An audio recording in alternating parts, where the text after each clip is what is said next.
नमस्कार मंडळी, मी रोहिणी. स्वागत आहे तुमचं आपल्या ब्लॉगमध्ये. तर आज आहे ना, मी माझं इव्हनिंगचं रुटीन तुमच्यासोबत शेअर करणार आहे. म्हणजे मी रोज संध्याकाळी कसं काय आवरते सगळ्या गोष्टी. आता वाजलेले आहेत 4 आणि सगळ्यात पहिले ना मी बाहेरचं झाडून घेते, कारण झाडांची घाण वगैरे पडते आणि आरू पण बाहेर वगैरेच खेळत असतो सारखं, म्हणून मी सगळ्यात पहिले बाहेरचं झाडून घेते. तर आता मी जे वाळलेले कपडे आहे ना ते काढून घेते आणि जे ओले कपडे आहे ते मी घरात असं टांगून देते, कारण कपडे थोडेच असल्यावर मी ते टांगते, नाहीतर मग दोरी बांधते. आणि इकडे फॅनच्या हवेने कपडे सुकतात पण बेडरूममध्ये, म्हणून मी इकडे टांगून देते. त्यानंतर मी ते सगळ्या घरामध्ये झाडू मारून घेते. सकाळी फरशी पुसलेली असतं, आवरलेलं असतं, पण मग मला ती सवयच आहे की संध्याकाळी बाहेर आणि घरात मी झाडू मारतेच. त्याच्याने खूप प्रसन्न वाटतं घरामध्ये आणि फ्रेश पण वाटतं. आणि आता आरूची तयारी करून देते. तो एवढा बसत नाही शांत, पण त्याला बाहेर जायचं नाव सांगितलं की बसतो, तयारी वगैरे करतो. आणि मी आरूला आहे ना लहानपणापासून हिमालयाचेच प्रोडक्ट वापरते, त्याला खूप सूट होतात ते, त्याच्यामुळे मी त्याला तेच वापरते सगळे. आणि आता आहे ना मी माझी पण तयारी करून घेते, कारण आता मला जायचे भाजी घेण्यासाठी. आणि आता मी इथे लावते पॉन्ड्सची लाईट मॉइश्चरायझर जेल, कारण माझी जी स्किन आहे ना ती खूप जास्त ऑइली आहे आणि खूप सेन्सिटिव्ह पण आहे, काहीच सूट होत नाही लावलं तर, त्याच्यामुळे मी तीच वापरते सध्या तरी.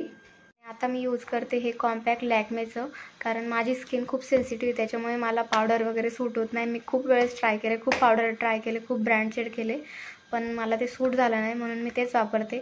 आणि मी मागे ना फेस अँड कॅनडाचं कॉम्पॅक्ट पण वापरलं होतं, छान होतं ते, पण मग मला हे जास्त बेटर सूट होतं लॅक्मेचं, त्याच्यामुळे मी तेच वापरते. आणि आता लावते मी एक छोटीशी अशी टिकली, कारण मला जास्त मोठी आवडत पण नाही आणि माझ्या फेसवरती सूट होत पण नाही. आणि आता मी केस वगैरे घालून घेतले आणि आता लावते मी व्हॅसलीन. आणि आरू बघा कसं मागून आला आहे की मला पण लावून दे म्हणून. तर आता आहे ना मी गाडी पुसून घेते, कारण समोर आहे ना घराचं काम चालू आहे, त्याच्यामुळे तिच्यावर आहे ना खूप जास्त धूर बसते. तर गाडी पुसून वगैरे चालवली ना की बरं वाटतं. आणि आज आहे ना आरूचं मन नव्हतं वाटतं माझ्यासोबत यायचं, म्हणून तो इकडे मावशींकडे आला, कारण त्यांच्याकडे मांजर वगैरे आहे, त्याचं मन लागतं तिकडे, म्हणून आता मी एकटीच आले होते बाजारामध्ये. आणि इकडे जस्ट पाऊस झाला होता वाटतं, म्हणून सगळीकडे ओलं होतं. खूप जास्त भाजीपाला महाग येणार आहे, काय नाही घेतला. आरू ना सोबत आलेला नव्हता, तर त्याच्यासाठी ना मी इथे कोण घेऊन चालले होते मस्तपैकी अमूलचे. आणि आता तिकडेच मी दूध घ्यायला गेले होते, कारण म्हटलं परत घरी जायचं आणि यायचं, आणि त्यात अजून पाणी पावसाचे दिवस आहे. मी गेल्यापासून आहे ना आरू त्या मावशींकडेच खेळत होता आणि अजून पण त्याला घरी यायचं नव्हतं, म्हणून मी त्याला जरा वेळ तिथे खेळू दिलं. मी घरी आले, सगळा भाजीपाला वगैरे काढून घेतला आणि आता क्लीन करून मी तो सगळा फ्रीजमध्ये भरून घेते. इकडे आरूच्या पप्पांसाठी चहा ठेवलेला आहे, दूध तापत ठेवलेलं आहे, आणि आज 1 लिटर दूध आणलेलं होतं, कारण मला दही पण बनवायचं आहे, त्याच्यामुळे मी जे दही बनवण्याचं दूध आहे ते वेगळं काढून घेतलेलं आहे आणि आमचं चहाचं जे नॉर्मल असतं रोजचं ते वेगळं काढलं आहे. आणि याला आता मी नंतर करते, आता पहिले नॉर्मल दूध तापून घेते आमचं. आता आहे ना किचन ओट्यावर थोडं पाणी टाकून आहे ना हे क्लीन करून घेते, कारण मी ना आता भाजीपाला वगैरे भरला ना, मग ते सगळं माती वगैरे पडलेली होती, मग त्याच्यामुळे म्हटलं पाणी वगैरे टाकून हे सगळं वाईपने क्लीन करून घेते. तर आज आमचा रात्रीचा बेत ठरलेला आहे तो म्हणजे खिचडी आणि आळूच्या पानांची भजी. तर आता पहिले मी खिचडीचं मटेरियल कट करून घेते आणि मग त्यानंतर भजींचं. तर आता आहे ना मी इथे सगळं खिचडीचं मटेरियल कट करून घेतलेलं आहे आणि आज आहे ना मी हिरव्या मिरचीची खिचडी करणार आहे. त्याच्यामुळे टोमॅटो, कांदा, बटाटा, कढीपत्ता, शिमला मिरची आणि कोथिंबीर आणि बाकी काही कडधान्य होते माझ्याकडे मोड आलेले, मी ते पण टाकलेलं आहे.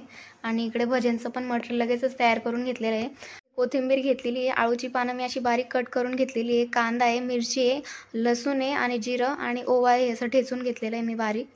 तर आता आहे ना पहिले भज्यांचं मळून घेते, त्यानंतर खिचडी करते, तोपर्यंत हे पण मुरत राहील आणि त्यानंतर मग लगेच गरम गरम भजे काढून घेईल. तर आता जे सगळं मटेरियल भज्यांचं कट करून घेतलेलं होतं ते मी टाकलेलं आहे पिठामध्ये, आणि आता टाकते त्याच्यामध्ये हळद आणि थोडंसं धने पावडर टाकते, आणि मीठ आणि सोडा जो आहे तो मी नंतर टाकणार आहे मॅरिनेट झाल्यानंतर. तर आता आहे ना पहिले कोरडं मिक्स करून घेते आणि मग थोडं पाणी टाकून मिक्स करून घेते. तर आता हे छान मिक्स करून झालेलं आहे आणि आता याला खिचडी होईपर्यंत मी झाकून ठेवते. आहे ना मी इकडे खिचडी तयार करायला घेतलेली आहे. जे पण काही मटेरियल होतं टोमॅटो वगैरे सगळं कापलेलं मी ते टाकलेलं आहे, परतून घेतलं आहे. आता टाकते याच्यामध्ये हळद, धने पावडर आणि किचन किंग मसाला, हे पण छान परतवून घेते. मध्ये ना थोडं पाणी टाकते आणि थोडं झाकण ठेवून याला वाफवून घेते मी. आता हे छान झालेलं आहे आणि याच्यामध्ये टाकते मी धुतलेले तांदूळ आणि तूर डाळ, मूग डाळ आणि मसूर डाळ. मिक्स करून घेते व्यवस्थित आणि याच्यामध्ये टाकते मी आता 1.5 ग्लास पाणी आणि त्यानंतर हे पण मिक्स करून घेते. झाकण लावून याच्यात 2 ते 3 शिट्ट्या होऊ देते. आणि इकडे ना दूध कोमट झालेलं होतं, तर म्हटलं दुधामध्ये विरजण टाकून देते. तर आता मी 2 चमचे दही घेतलेलं आहे, ते छान मिक्स करून घेते आणि दुधाच्या चारी बाजूने ते टाकून घेते. मध्ये टाकलं तरी चालेल. तर आता आहे ना, जो दह्याचा डब्बा आहे ना, तो असा गरम कापडाचा मधोमध ठेवायचा आहे. त्याला व्यवस्थित झाकायचं आणि रात्रभर असंच ठेवायचं आहे, जेणेकरून त्याला व्यवस्थित गरमी भेटेल. जे उरलेलं दही होतं ते मी एका भांड्यामध्ये काढून घेते. आमच्या घरात दही खूप जास्त आवडते, सगळ्यांनाच आवडते आमच्या घरात. तर आता आहे ना, मी भजे काढून घेते पटकन. तर आता कढई ठेवलेली आहे गॅसवर आणि आता थोडं तेल टाकते, जेवढं आपल्याला भज्यांना हवं आहे तेवढं. गरम गरम भजे काढून झाले आणि आरूच्या पप्पांना मी बोलवलं होतं की तुम्ही टेस्ट करून बघा, कारण त्यांना आळूच्या पानांचे भजे अजिबात आवडत नाही आणि त्यांची रिॲक्शन बघा की. आणि आज आहे ना, आम्ही दोघंच होतो जेवणाला. आरू अजून पण नव्हता आलेला, त्यांच्याकडेच खेळत होता तो. आणि आरूचे पप्पा इथे मला मदत करत होते पाणी वगैरे घ्यायला. इकडनं जेवण करून आला आणि आज आम्ही दोघंच बसतो होतो जेवणाला. जेवण झालं आणि तो पण आला. काय खाल्लं बाळा आज? तू काय खाल्लं? आंबा खाल्ला. अजून काय खाल्लं? आंबाच खाल्ला आम्ही. जेवण वगैरे झाल्यानंतर मी इथे असं फडका वगैरे मारून घेते, झाडू मारून घेते आणि तोपर्यंत आरू आणि त्याचे पप्पा तिकडे बेडरूममध्ये आथरून वगैरे टाकून घेतात. आणि जे पण उरलेलं असतं ते मी एका भांड्यामध्ये काढून घेते. सहसा उरत नाही आमचं, कधी कधीच उरतं. झाल्यानंतर मी किचनवरचं सगळं आवरून घेते आणि मग लगेचच गॅस वगैरे घासून घेते, कारण ते व्यवस्थित घासलं वगैरे ना की सकाळी पण बरं वाटतं आपल्याला बघायला. आणि रात्रीच वगैरे सगळं जर क्लीन करून घेतलं ना तर कॉकरोच वगैरे पण एवढं काही होत नाही. त्याच्यामुळे मी नेहमी रोज रात्री ह्या गोष्टी तर करते. त्यानंतर मी आता भांडे लावून घेते. तसं तर मी संध्याकाळीच लावते, पण कधी कधी मला वेळ भेटत नसल्यामुळे त्याच्यामुळे मी रात्रीच लावते भांडे घासण्या अगोदरच. तर आता आहे ना, मी भांडी घासून घेते आणि आरू नसल्यामुळे मला थोडं ते एकटं वाटतंय, कारण तो नेहमी तिथे खिडकीमध्ये बसतो आणि आरूचे पप्पा त्याला आता बाहेर घेऊन बसले, म्हणून आज मी एकटीच घासते इथे. नाहीतर तो पण असतो माझ्यासोबत, गप्पा मारतो वगैरे. त्यानंतर आहे ना, मी बेसिंग नळ वगैरे सगळं क्लिनिंग करून घेते, कारण ते पाण्याचं क्षार वगैरे साचतात. त्याच्यामुळे मी रोज रात्री ही क्लिनिंग करते. आणि आता आहे ना, माझं सगळं आवरून झालेलं आहे आणि किचन एवढं भारी वाटतंय ना. तर आता आहे ना, वाजलेले आहेत 9:15 आणि आजचा व्लॉग तुम्हाला कसा वाटला हे मला कमेंट करून नक्की सांगा. आणि तुम्ही जर चॅनलवर आपल्या नवीन असाल तर आपल्या चॅनलला नक्की सबस्क्राईब करा आणि भेटूया अशाच एका नवीन व्लॉगमध्ये. तोपर्यंत टेक केअर अँड बाय.